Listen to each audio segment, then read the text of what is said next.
This is downtown Iowa Falls. Zalmay Niazy isn't a native Iowan. I think the community would be lost without him. But to those in Iowa Falls, where he goes by Z, he's as American as it gets. You got, to me, a true American hero. Born and raised in Afghanistan, he worked alongside U.S. forces as an interpreter in the war. An interpreter always has to have a very good judgment, and because a single mistake can cause a lot of problems. He was shot and nearly lost his eye in an IED blast. I don't remember a day that we came back with the full magazine back to our bases.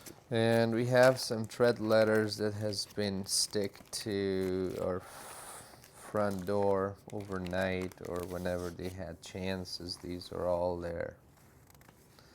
These are from the Taliban? These are the Taliban letters. The Taliban killed his uncle.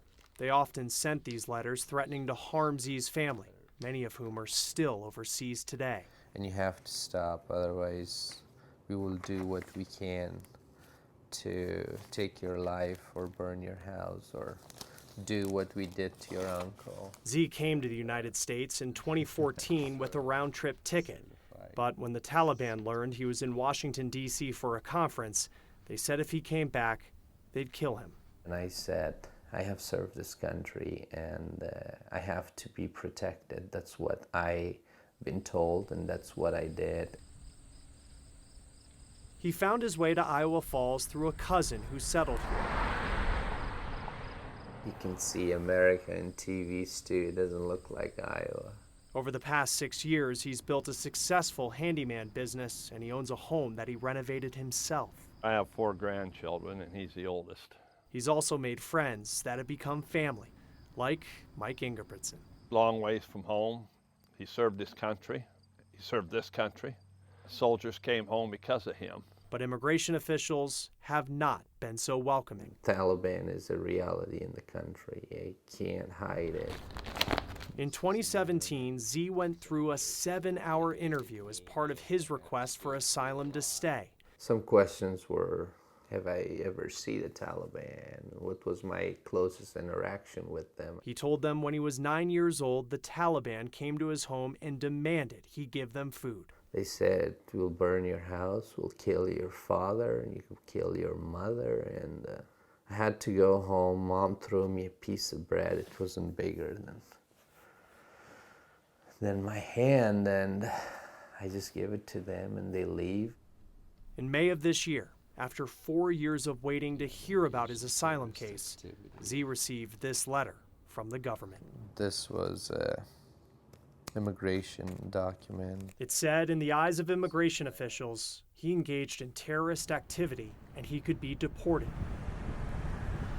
Unfortunately, the threshold for support for terrorism is tremendously low. Keith Herding is Z's attorney. Even if it's just a bag of bread, that could be the sort of thing that would prevent him from being able to enter.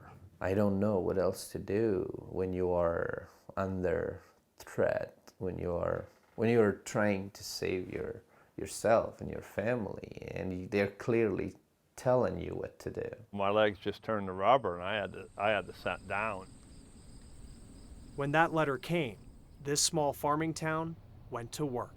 We've had people that have said, you'll take me before you take him. Community members have raised thousands of dollars to pay legal fees, but the support goes beyond money. I got it in me. I'm 71. If I guess I'd go to jail if I had to keep him safe. Last month, a sign of hope. The government said it will review his asylum application and he's no longer on track to be deported. Until I get my card and look at it and I will say, I earned you, I won't believe it.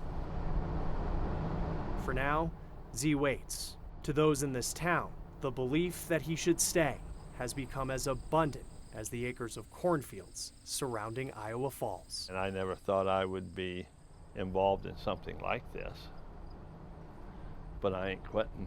I'm not gonna quit. In Iowa Falls, Iowa, I'm Stewart reporting.